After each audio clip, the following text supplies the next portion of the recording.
Da ba va,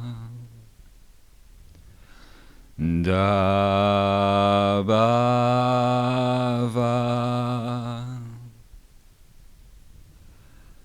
da ba va.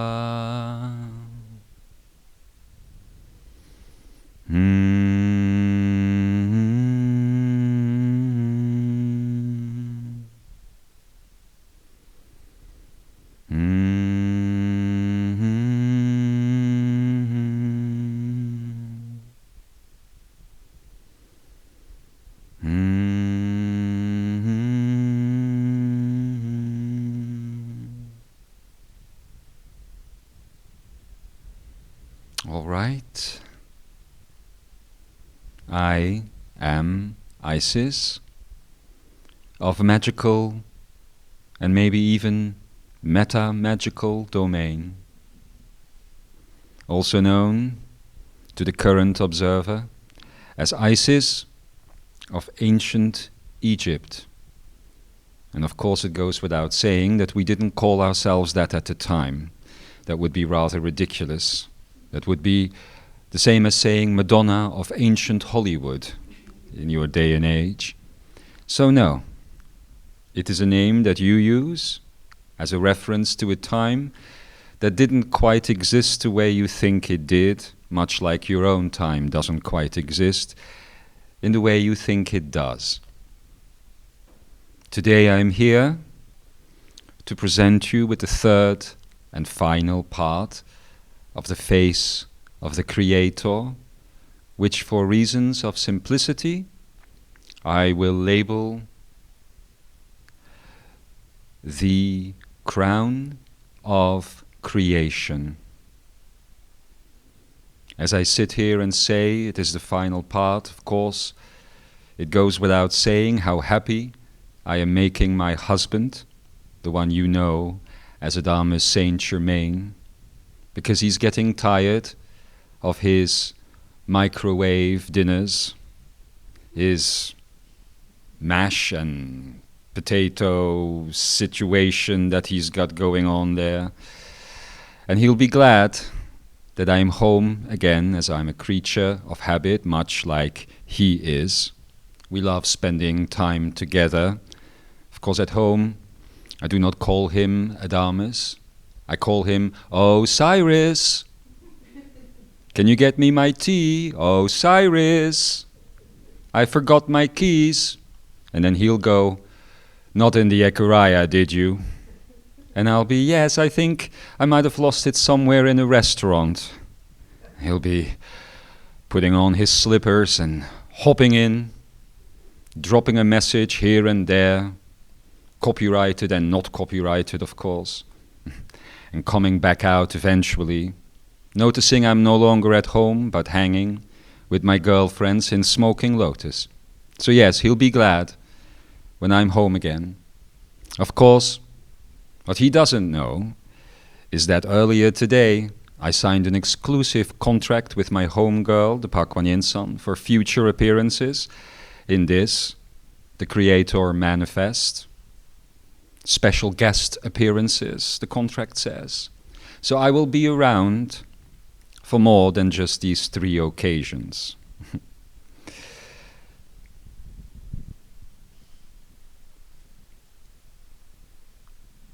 Having said that, Today, indeed, we will address the topic known as the crown of creation.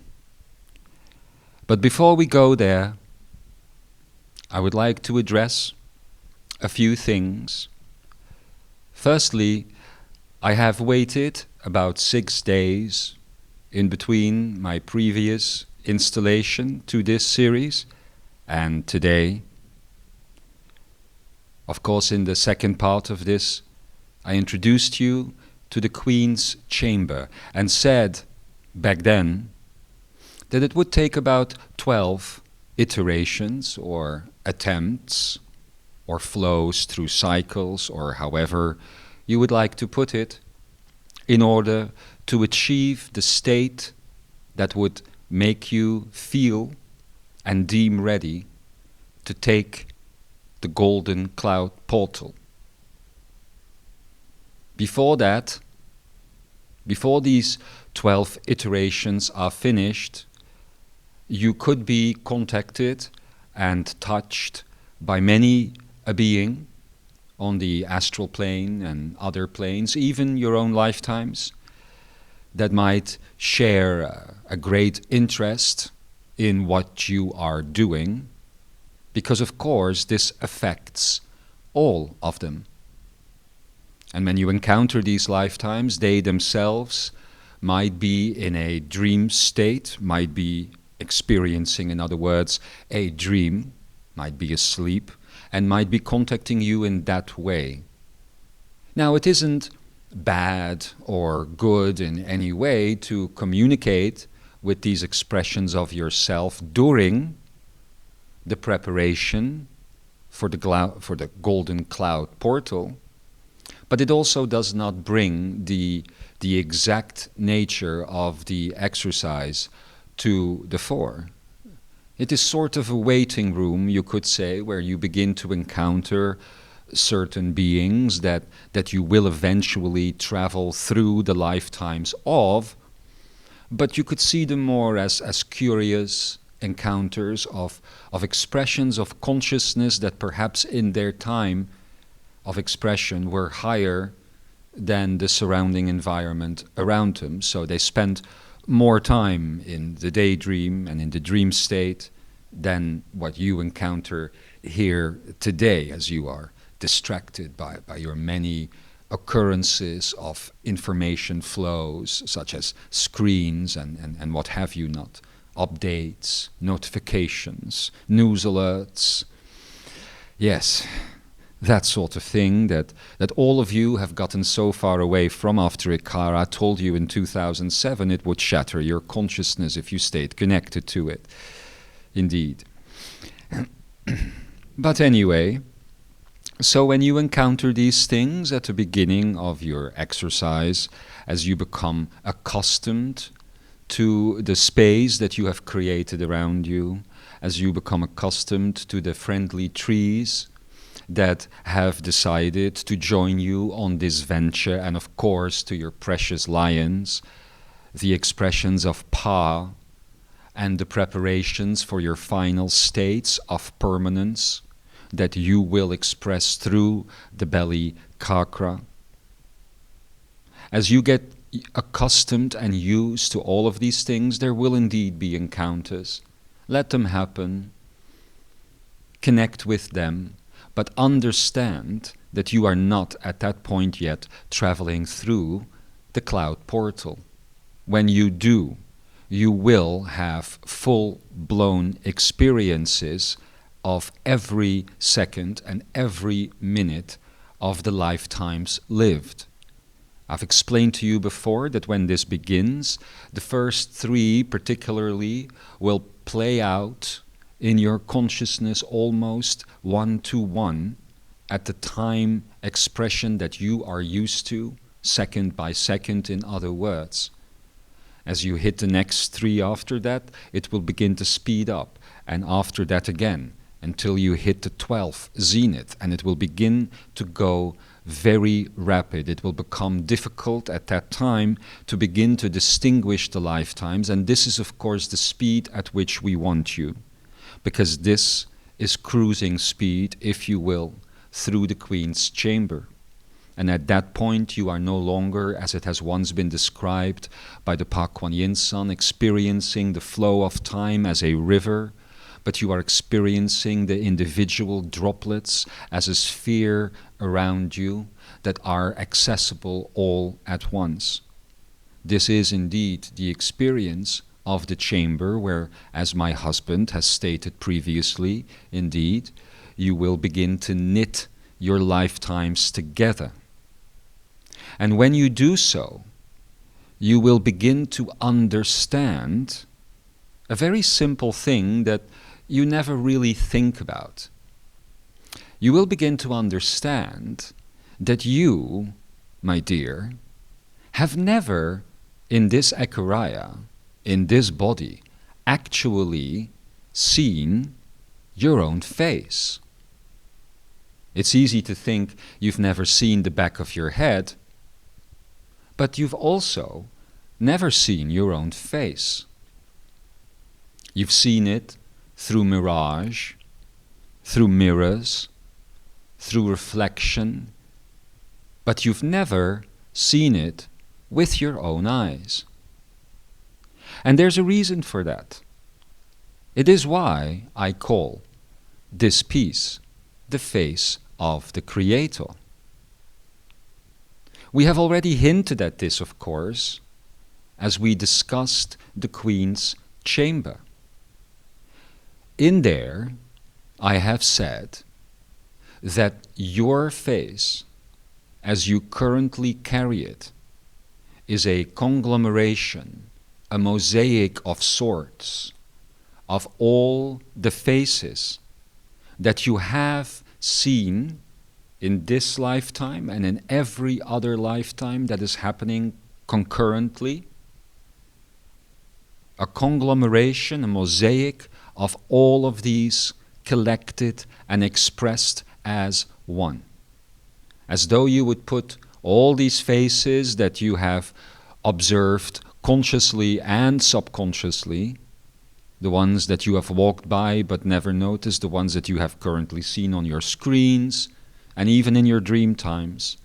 If you were to run all of that through, what do you call it these days? Not the Oracle, but the AI, I believe. If you run all of it through Delphi, then that is the face that would come out, and it will be your face.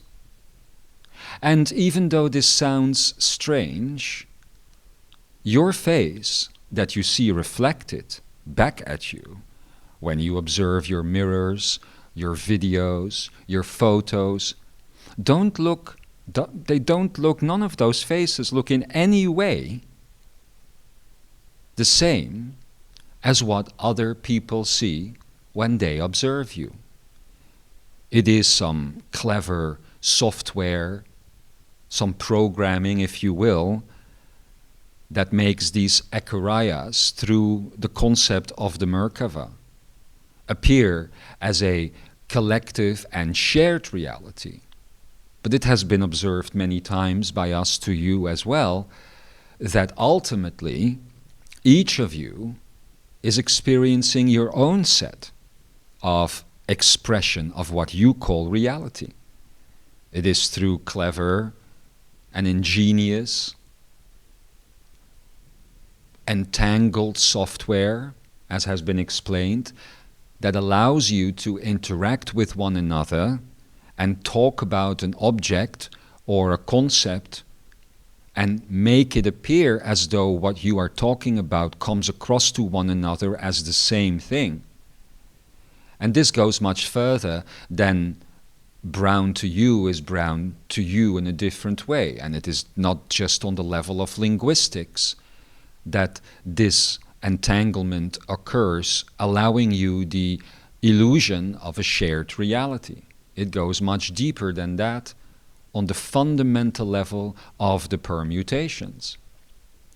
But ultimately, even though these Ekarayas are shared experiences to a large extent, within the space of your own Merkaba, you are experiencing your own unique set of those variables, which are quite different, but impossible truly to explain.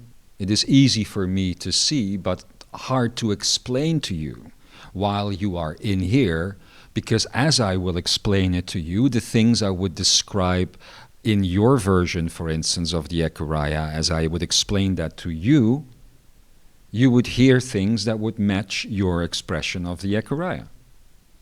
So it is impossible truly to look at the nuance and to look at the unique set of variables.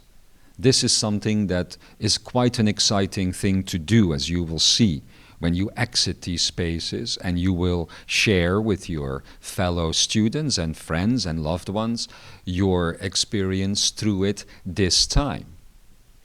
But that is also the reason why ultimately each of your faces, when observed by each of you separately, look absolutely different than the face that you see yourself. You of course know that based on your mood and based on how well you take care of yourself, energetically speaking, then that your face over the count of hours, days, weeks and months, especially years, can change drastically. Of course, it will change because of the illusion of age, but that is not what I'm talking about. This is the same with how you observe anyone else around you. But again, the software, if I may call it that for modern reasons, makes this appear to you as a seamless transition, a flow of time that you consider normal. So you never truly observe the vast changes between one moment and another as you look at your beloveds, as you look at strangers that you may encounter on a regular basis, or as you look at yourself. However, when you go into the cloud portal and you will begin to travel into the Queen's chamber in full, you will become very aware of the little note I have shared here. And in order to help you understand what you are seeing, I'm sharing it now, because when it will happen, it might initially confuse. You might think you are seeing more beings, in other words, than you truly are. You might think that from one scene to the next, you are observing an entirely different being in an entirely different lifetime. But what you will be observing is an entirely different expression of that being in that lifetime, the way it is actually occurring, and not in the way that it appears to occur to you in this subliminal expression, if you will. Now, that is one thing I wanted to say. The other thing, and there are a couple more, has to do with the little song, if you can call it that I was humming at the beginning of this presentation today. I bring it to you directly from the temples of initiation. And there is more to it than meets the ear. For many of you, as you have listened to these few tones, will have heard very different things. Or you will have heard the same tones, but what it did to you will be very different. First of all, I bring it for those that have been writing in and that have been sharing that they find it difficult, if I may use simple terms, to bring the golden light. You remember the golden light flow that comes down from the left from your observation, 45 degrees, and into your head chakra, at what here originally, before the overtaking of Savok, is the Ra point, as it flows through the head chakra into the heart chakra in a spiraling motion and back out again. And for many, it has been difficult to find this golden light. And this is, of course, because there are so many ways in which people access the metaphysical from within here. There are those, and the largest group amongst you, of course, are those that feel and sense the metaphysical regions of this reality, but without actually experiencing through their senses a sight or a sound. More like hearing your own voice in your head, if you will, seeing a scene play out from memory in your head, if you will. And then there are those that, of course, do fully see and hear and have these subtleties active in different parts of their being based on their expressions in different lifetimes and what they particularly got interested in or worked on during those lifetimes.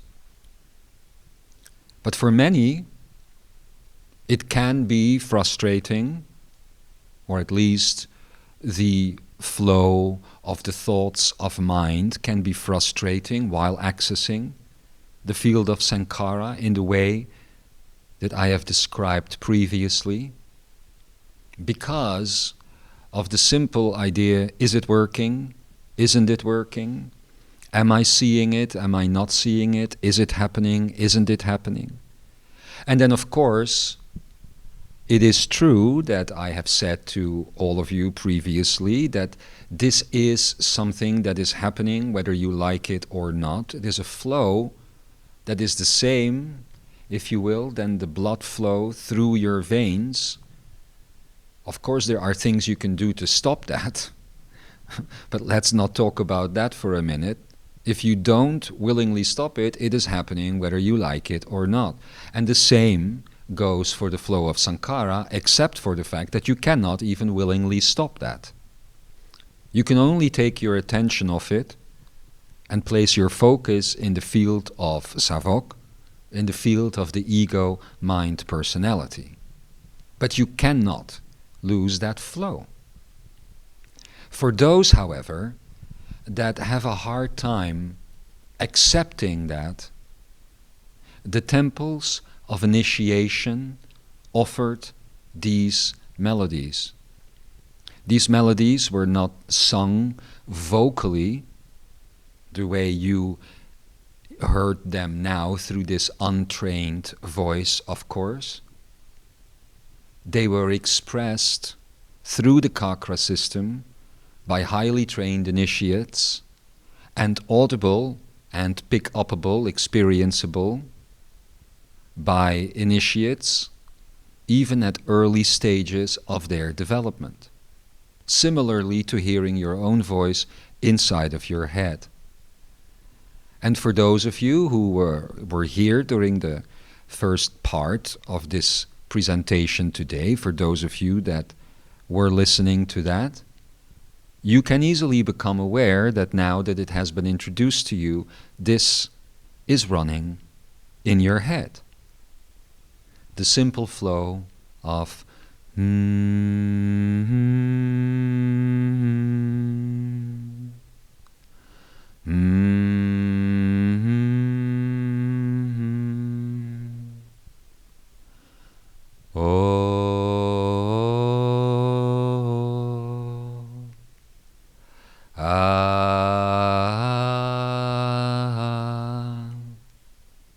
and then, of course, da ba va.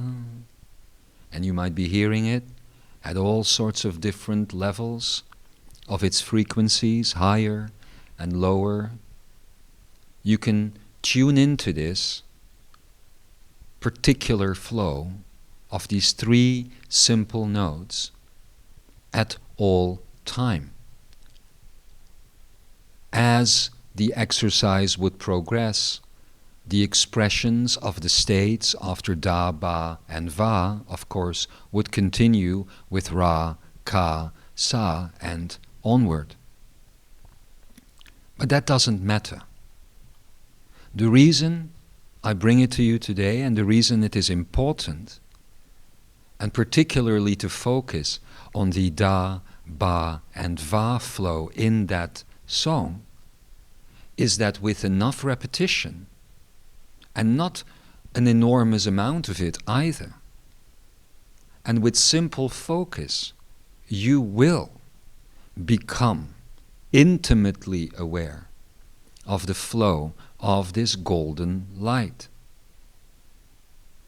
It will react to it like a moth to a flame, only it will not burn itself, it will enlighten you. It is always happening. You simply must tap into it, and those 3 particular notes are a perfect way to do so. Continue doing it, focused only on da, ba, and va, until you feel the anchoring of this golden light coming into your head chakra and beginning the spiral flow downwards. At that point, you could increase the song.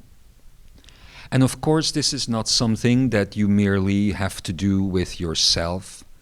There have been questions asked in the recent past, particularly with regards to the cities and provinces and countries of light, as to how to work with these expressions.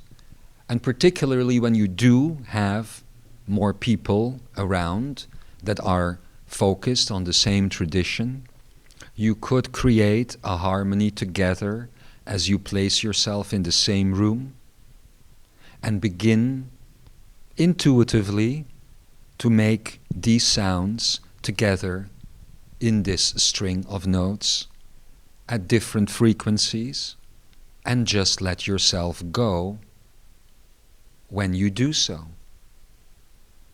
The advantage to doing it together is that when you would continue onward later on your own, you will be able to invoke that entire Merkava connection of Merkabas that you have practiced with, and your continued focus on it will flow not merely to yourself but also to them, enhancing the whole. It is a very simple technique, but as I said earlier, many of you will react differently to it. For some,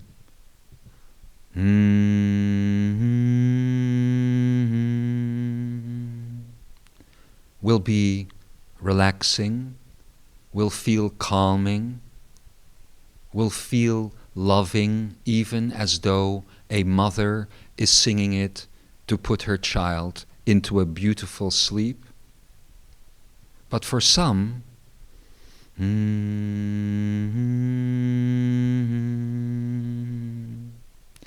there might be a hint of sadness. There might be a hint of weight.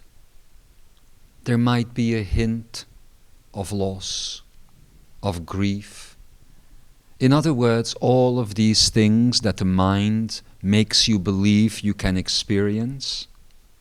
And when it does, again, this song is a great gift and a great companion, because it will show you exactly where your prisms of belief, your prisms of personality, where you are still stuck.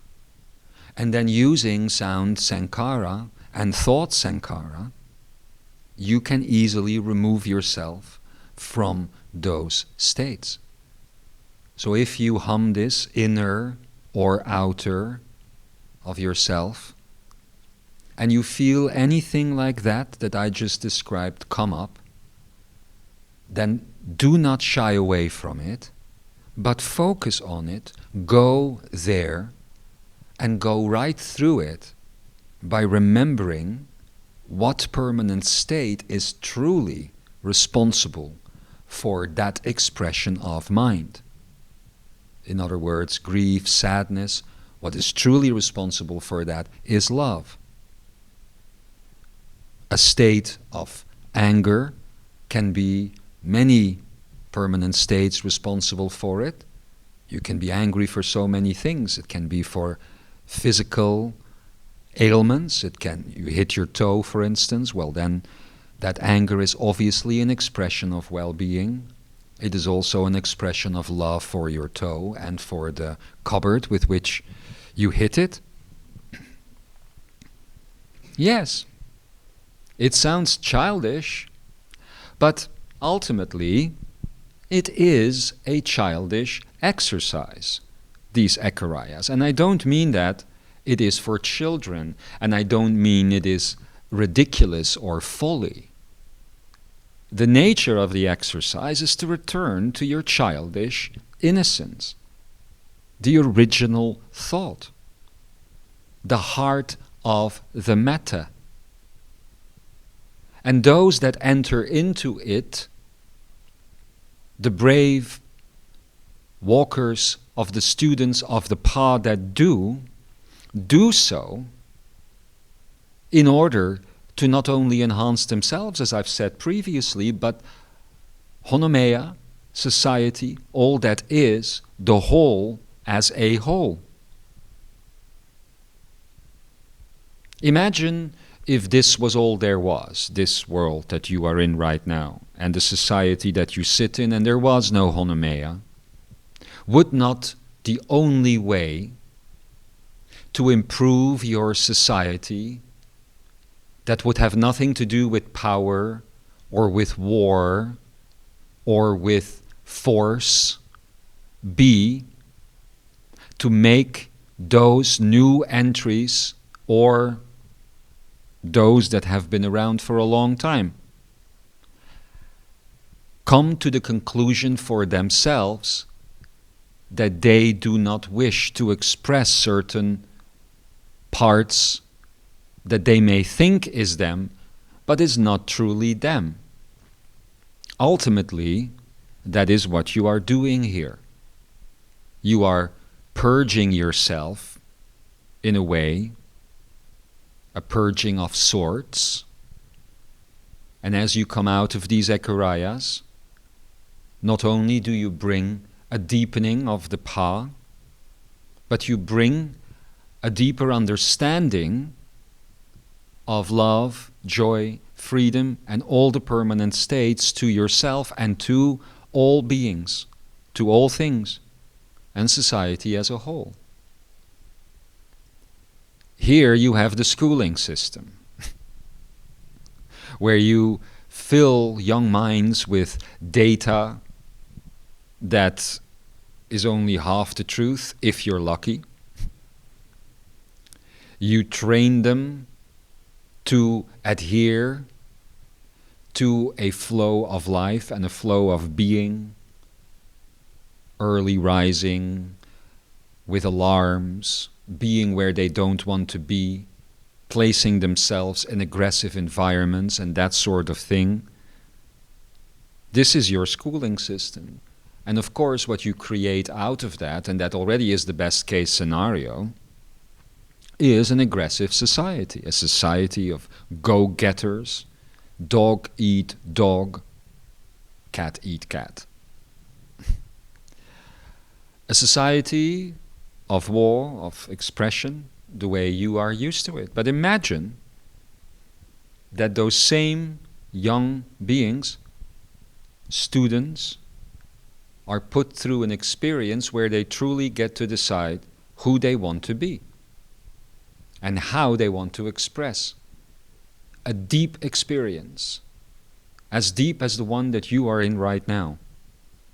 Believe us, when you come out of this, you'll know what you want. Very, very clearly, in fact, and you'll be very inspired to go after that. Not to chase it, but to be it and to share it. in beauty. But again, to conclude this little bit of the conversation, yes, that song, that hum, can very easily show you whether you are still weighed down or whether you are open to receiving the permutations, which of course is that golden light.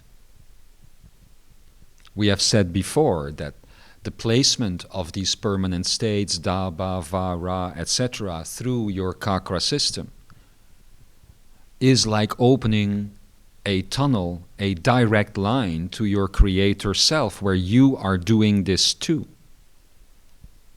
So it is lining up your expression of beingness with who you truly are outside of here.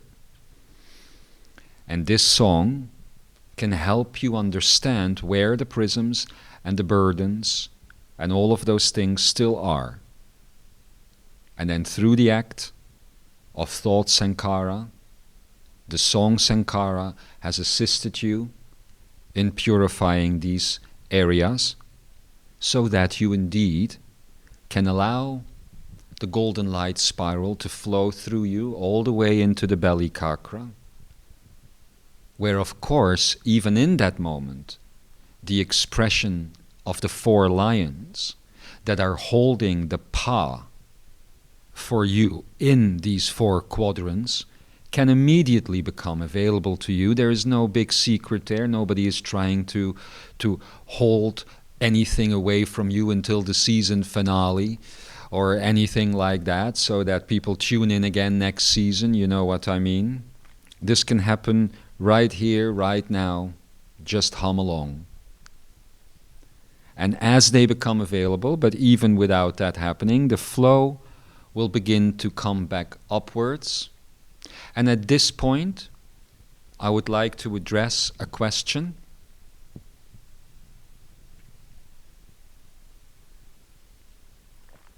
Dramatic pause. That was sent in last night by a very observant student that lives here in this Ascended Master School in Zeeland, who is currently holding the fort for the Pa Kuan Yin San's dogs so that she can be in the freedom of mind for my little old self to sit here right now. So when that question was sent in, a very astute and interesting observation was made. The student asked about the flow going down through the chakra system, and particularly about the fact that I mentioned recently in my previous parts that when the spiral begins to go back up, that for the first time you can become aware of the fact that the golden light spiral is not coming down per se from somewhere else, but that it is coming directly out of the heart chakra, out of the akene. And the student answered her own question in that email when she said, on the way back up, I connect this, she said, to something beloved Lemoya said recently at the beginning of his information on infinometry.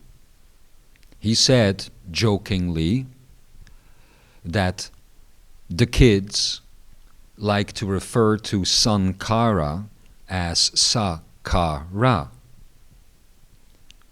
And this is indeed so, but it was not so much of a joke, because of course on the way back up, out of the belly chakra, you hit the Sa, Ka and Ra point in the heart chakra. You hit those quadrants. And it is indeed so that when those quadrants are hit on the way back up, And of course, remember that this flow exists in a quantum entangled state of itself, so it has no beginning and it has no end, but it does have an origin. And the point at which you become aware of it is not per se its origin. It is your point of awareness of it. But the heart chakra, as the flow hits the Sa, Ka, and Ra notes, it is indeed, as the student observed, in that moment that the permanent states that have been permutated and that are coming down through this spiral into your chakra system connect to the immutable elements, and particularly in this case to the Ich, the light itself. It has been explained that the immutable elements, O, A, E, and I, or earth, water, air, and fire, ultimately are more closely related, metaphysically speaking, to the concept of grounding, flow, breath, and light. These are, of course, the true four immutable elements that we are talking about here. And as the permutations indeed come down into the chakra system and find their way up again at the sakara point, or the sankhara moment of traveling through your system, is when the immutable elements come into play and the Ich activates, which, as you know, carries the Och, the Ach, and the Eh in itself. Light carries earth, water, and air. Light carries grounding, flow, and breath. It is in that moment that the actual flow that you become aware of as it is coming down again commences. Because, of course, the first thing that a being does as it enters into this Ekuraya, which in your experience is the moment of birth at this time. In Lemurian times, of course, beings came in fully formed and ready to go to the bar within 5 minutes, popping out a bit like a calf, standing up on its own 2 feet, but then without the popping up bit. But anyway, for you this is the moment of birth. It is of course obvious that the first thing that will occur is the activation of the Ich. The activation of this flow, which then streams directly back to the Creator self. And as the energy, as the life force of the true Creator self comes down in the point of awareness and into yourself, this is when you as a being take your first breath. Before that you can't, because the concept of breathing, the concept of isn't even there yet. But the student went on with her astute observations and observed, is this then the moment that the Merkaba begins to flow, begins to spin, becomes active? And yes, that is indeed how it occurs. So, I wanted to point that out as it is quite interesting for all of you to know.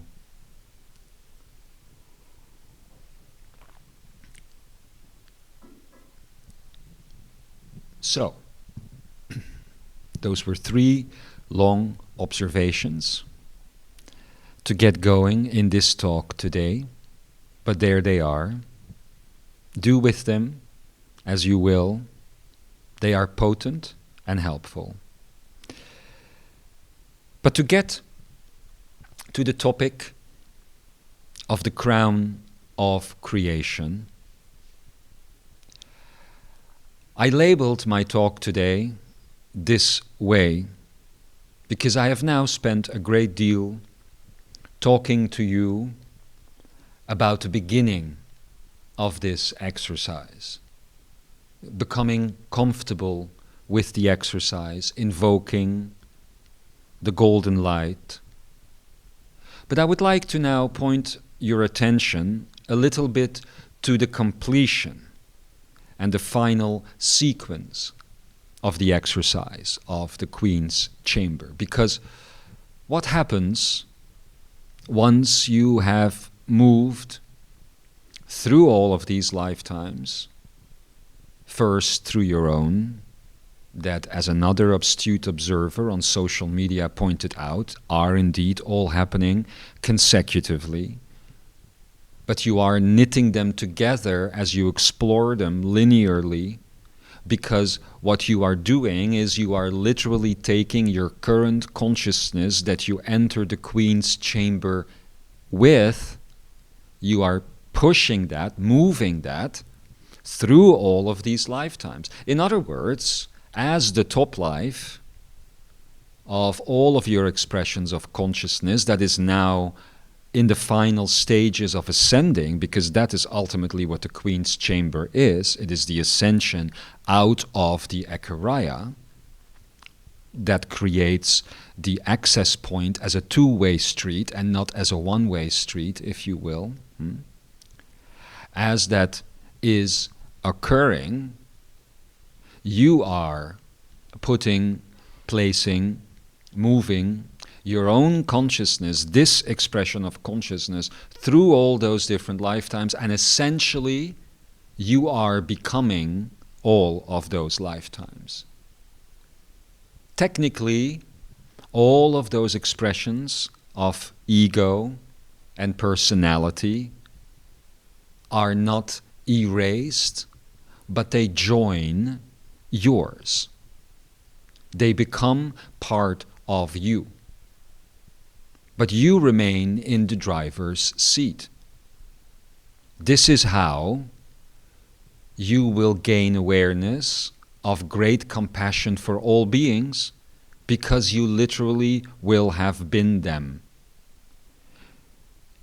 And that is easy to say, to have compassion for beings that are kind and are easy to get along with, but you will also gain compassion for all beings that have committed horrible acts from your perspective in the concept of right and wrong.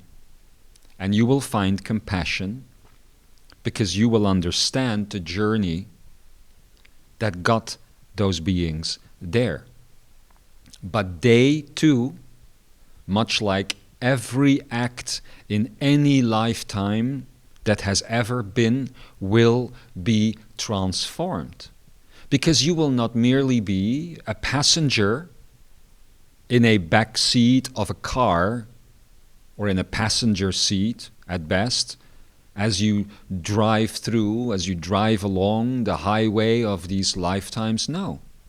You will rewrite them. You will be offered, in simple terms, a choice. Each time a situation occurs in that lifetime, each thought even, whether this is the final setting of that thought or of that expression or of that situation. Would you like to keep this file or would you like to edit it, in other words?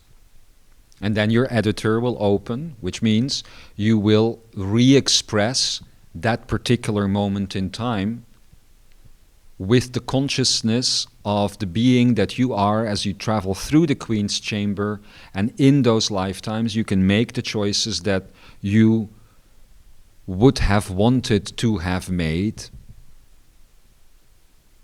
because it is those choices that you didn't make or that you made differently at that time that have caused the karma connection between yourself and other beings that would allow you to dive deeper into the savok of the Echariah with every expression of every lifetime.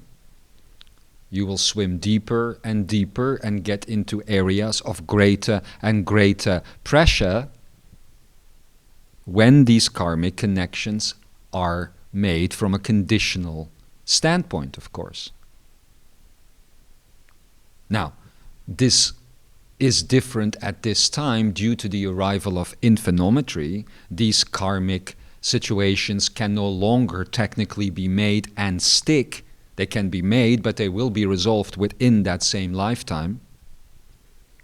But that does not go for all of these other consecutive lifetimes, all of these other expressions of yourself and of all beings that ever were. And that is where you will make these different choices. But this is by no means the end of the exercise. There is not really an end to the exercise. There is an end to the journey through the lifetimes of yourself and of all beings, yes, that have been in this Echariah, but there is no end to the exercise of the Queen's chamber itself, because you will not come out of it the way you went into it. You will come out of it wearing, as we like to say, the crown of creation.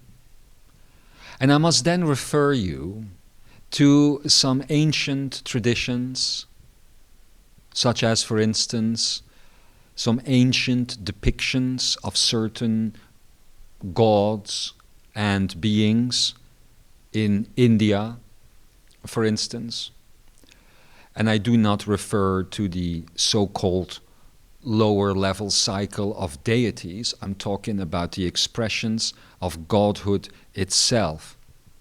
And if you think in your mind about these depictions that you might have seen, then you see these blue type beings holding specific tools in their hands.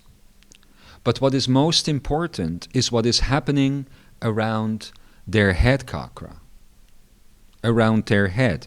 If you remember these depictions, and you can look them up for yourself, of course, then you will remember that there seems to be a sort of orbit, a band around their head with all sorts of different expressions, as though there are images, camera points that they have access to as they are observing the reality that they are in. You may remember vaguely these types of images.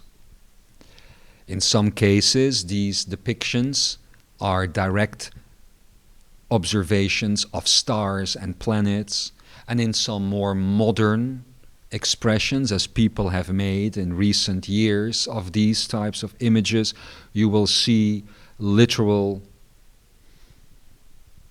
screens, if you will, depicting other realities surrounding these types of beings that people are attempting to express as they remember those states, of course. But what they are truly attempting to express is the crown of creation. Now, the interesting thing about that crown, obviously, is not a physical thing, and it certainly has nothing to do with kings and queens per se, not in the way you think. But the interesting thing about this crown is that it is not something that will only be accessible within the Echariah. It is something that you awaken within yourself and that you will take out of this Echariah upon your exit. And it is the totality of all the wisdom and all the experiences and all the things that you have gained and that any other being has ever gained by partaking in these Echariahs. in these holographic training experiences. So from the perspective of the song of creation, from the perspective of Dalin, it is in the atmosphere or in the orbit around your throne of truth, around your head chakra, if you will, that this crown, this orbit will become available. And it is there that you will be able to access the unique expressions of the permanent states of all beings that have ever partaken in these Ekurayas. In other words, as you access the permanent states, the first 8, and then you learn to access the ones that are in your belly, upon exiting the Queen's chamber, you will not merely exit with the access to those 4 expressions of the permanent states, but you will exit with access to all. And this is when the full song of Dalin, the full song of creation, therefore labeled the crown of creation, will become available to you. And this is something that expands with every visit to an Ekuraya like the one you are having now. So believe us when we say that there are those amongst you who sometimes wonder, what's the point of all of this? Oh, here I am again. Ay, ay, ay, ay, ay. So horrible. Well, it ain't so horrible when you look at it from that perspective, as you will see. So that is what awaits you at the end of that exercise. And it brings me, beloveds, to another point.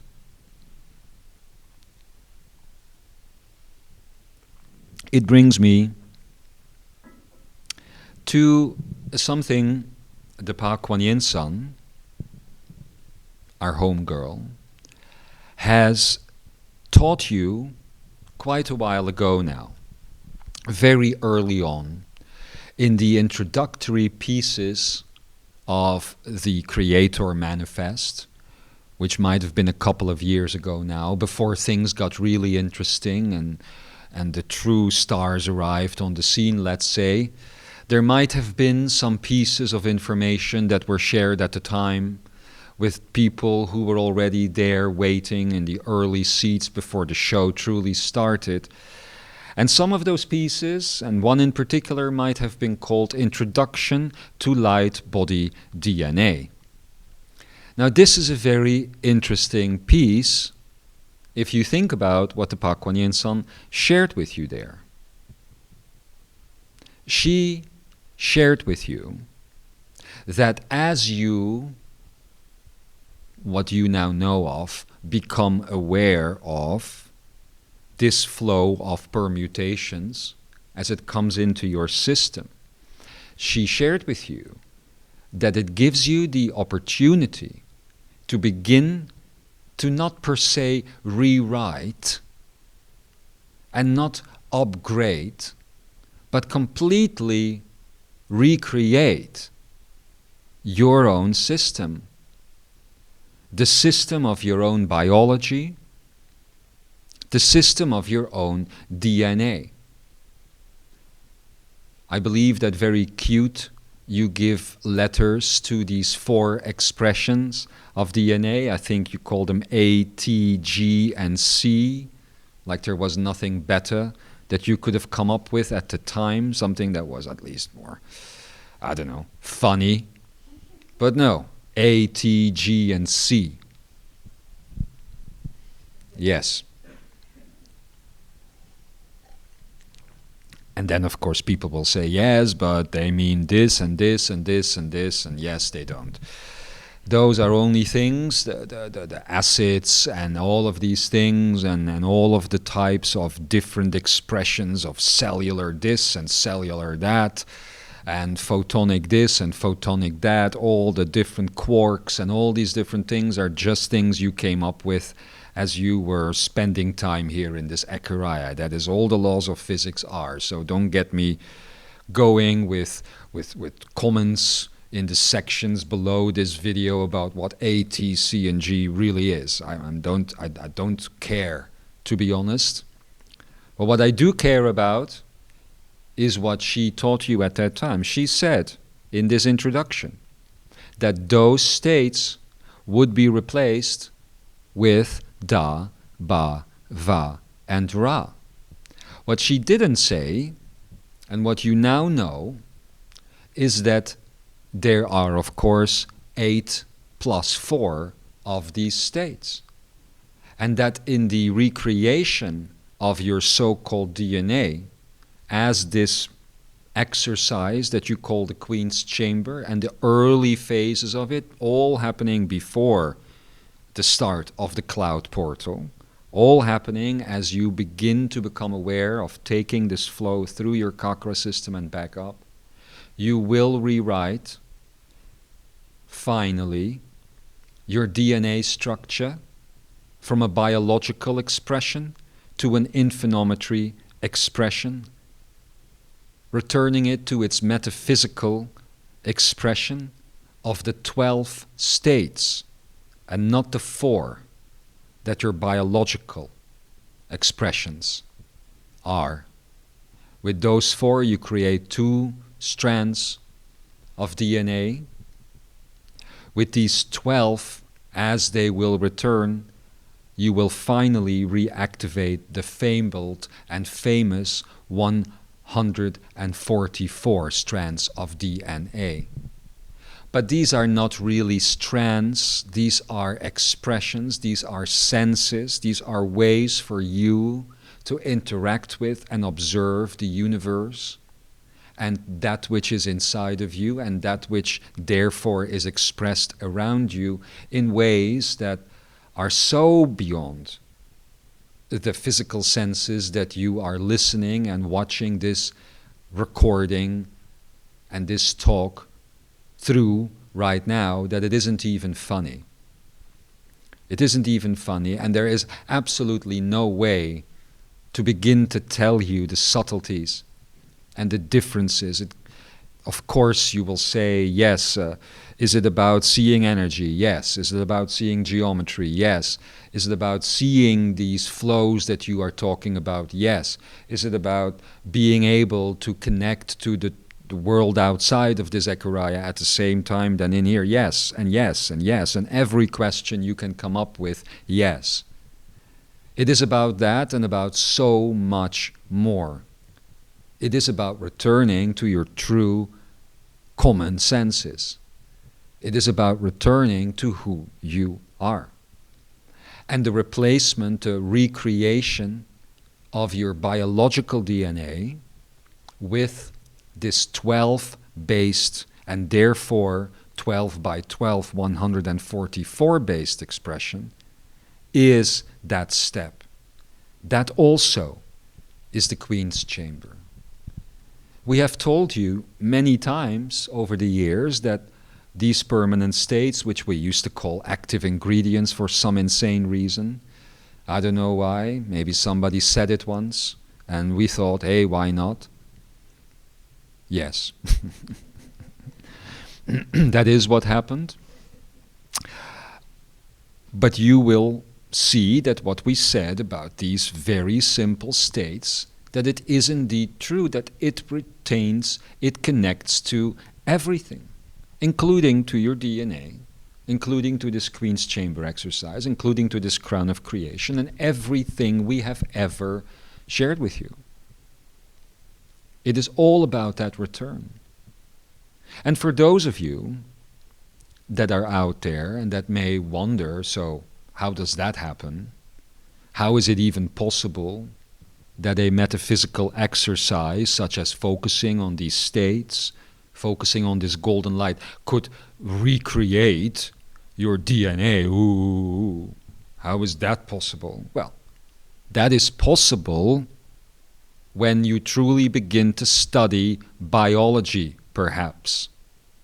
And then you will get to the point of understanding, like there are some out there, scientists, that do, that the whole nature of biology at the moment is seen completely incorrectly. It is seen through the lens of insanity, as though some things are just happening in the soil and in some acids and in some fluids, and then some things connect, and some of it becomes life, and some of it becomes a plant, and some of it becomes dirt in soil, insects, all of that. But nobody ever wonders, so why?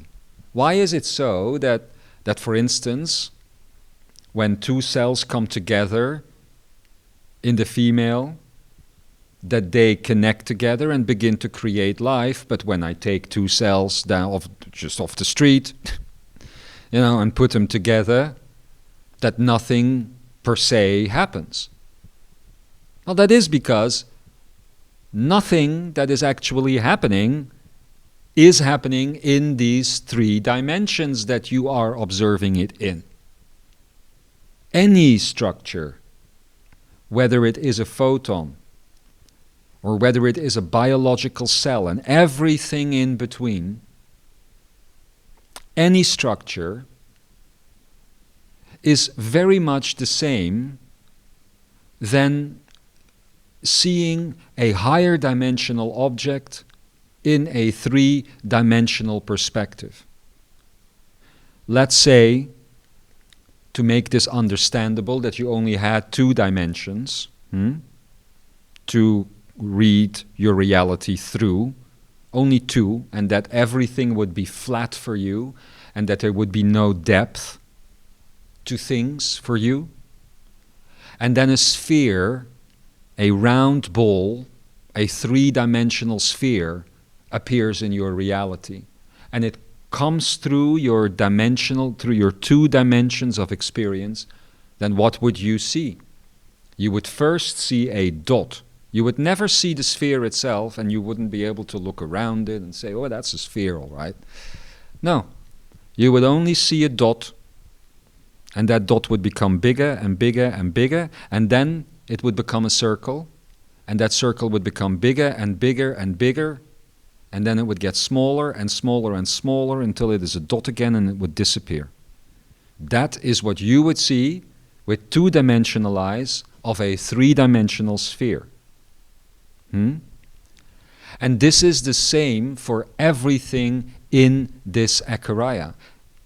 Everything you are seeing, every piece of matter, is ultimately a higher dimensional object that is being observed in three dimensions. Now you already know that in these higher dimensions is the world of geometry.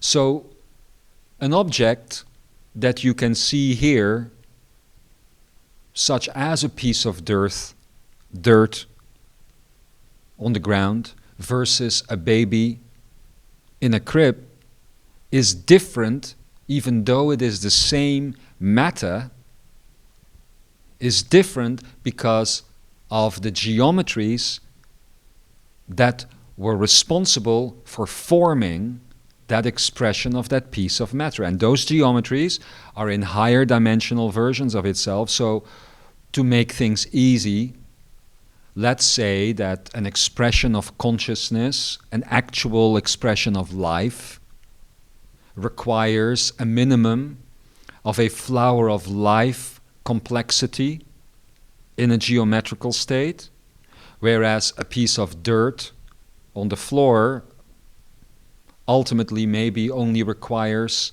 a cube-like geometry, an 8-point or even a 4-point, depending the dimension you're focusing on, to generate that state. But from your perspective, you're seeing a piece of matter, one which is dead or appears dead, and the other one is alive. It is the same with a person who's alive and the next moment they're dead. And everyone says, well, their spirit is gone, it doesn't feel the same anymore. No, of course not. Because the hyper-dimensional cross-section of what was coming into these limited 3 dimensions, and there is no such thing as time being the 4th dimension. Time is not a dimension. Time is a result of hyper-dimensional activity in lower dimensions, therefore distance in time and that sort of thing that we've been talking about before. And it is also that which eventually causes the movement of the Merkaba, the spinning of the Merkaba. This matter that you create yourself with is obviously connected to a high-level, infinometrical expression of a creator self. The matter that may be around you, that forms the chair or the tiles on the floor, will be connected at a lower version of that and will therefore express with lower geometrical interactions in this dimensional expression. So, that is why biology does not understand what it is doing. Because it does not understand, it is researching hyper-dimensional activity, higher dimensional interaction in a lower dimensional field. Much in the same way that time cannot be investigated properly because it is studying a 4th dimensional expression in a 3-dimensional field. But it is this reason that makes one thing alive and another thing passive.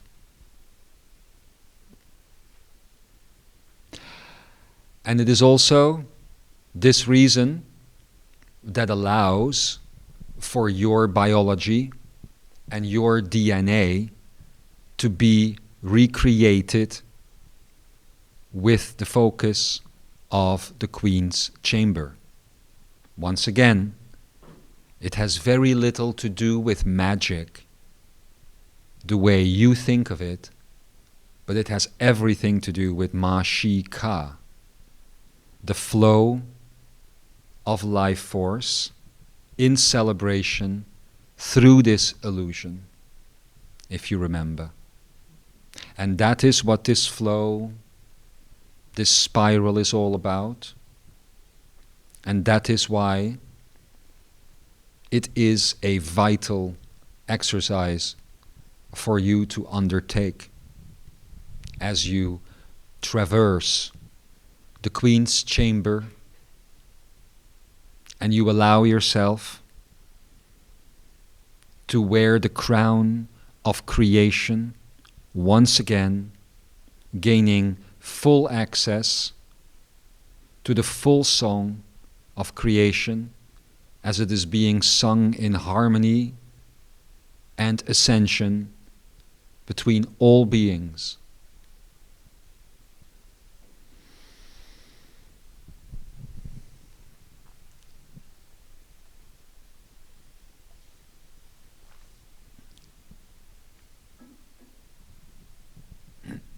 To ultimately arrive at the entire reason for this 3-part talk, to arrive at the face of the Creator.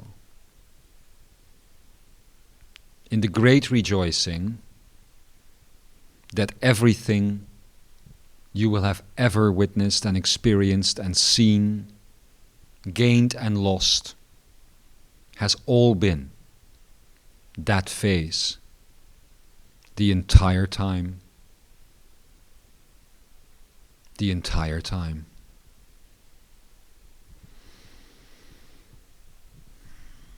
But of course, we shouldn't forget, as I take these last sips, of what some have been wondering is vodka. But no, it is mere H2O. Or is it HO2 with your things? I can't remember any of that. Stop it, shit. But of course we shouldn't forget, beloveds, that we started this whole talk on the face of the Creator for the purpose of introducing you to the beloved Ra. And we have gotten to that point. My presentations on the Queen's Chamber and on the crown of creation have been given you in order to prepare you for this encounter.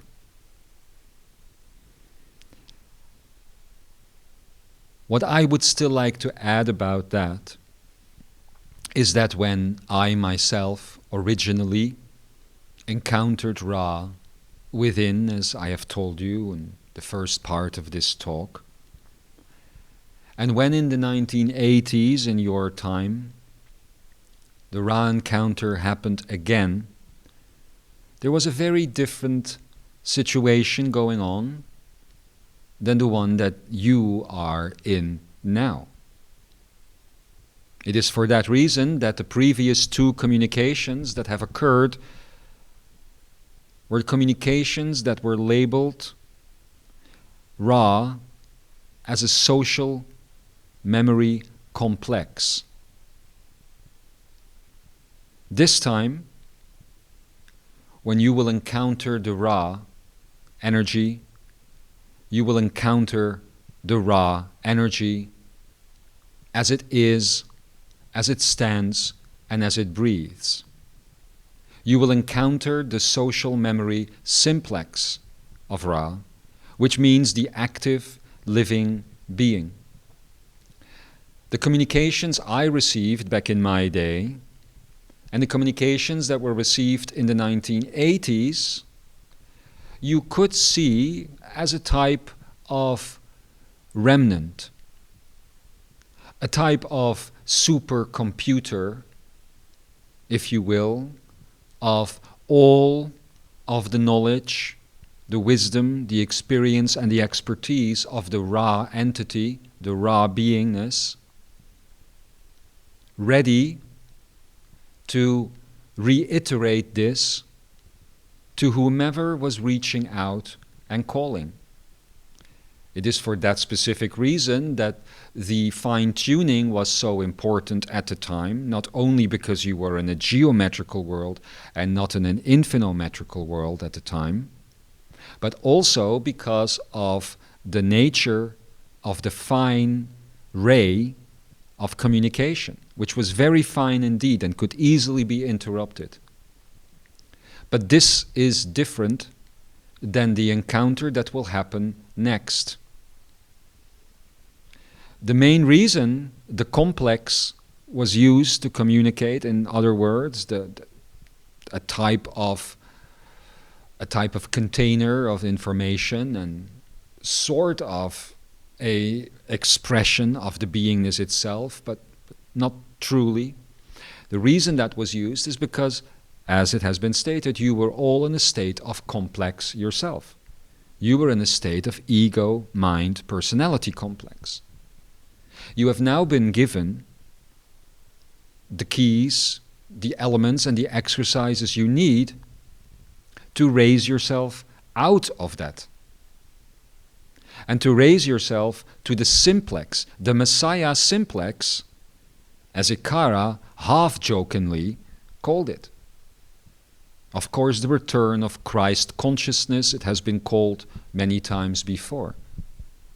Everything that we have been touching upon and saying, all connected to the very same simplicity, of course, that all comes down to the humming of this song, the clearing of these chambers, or what you call quadrants, and everything that comes with that.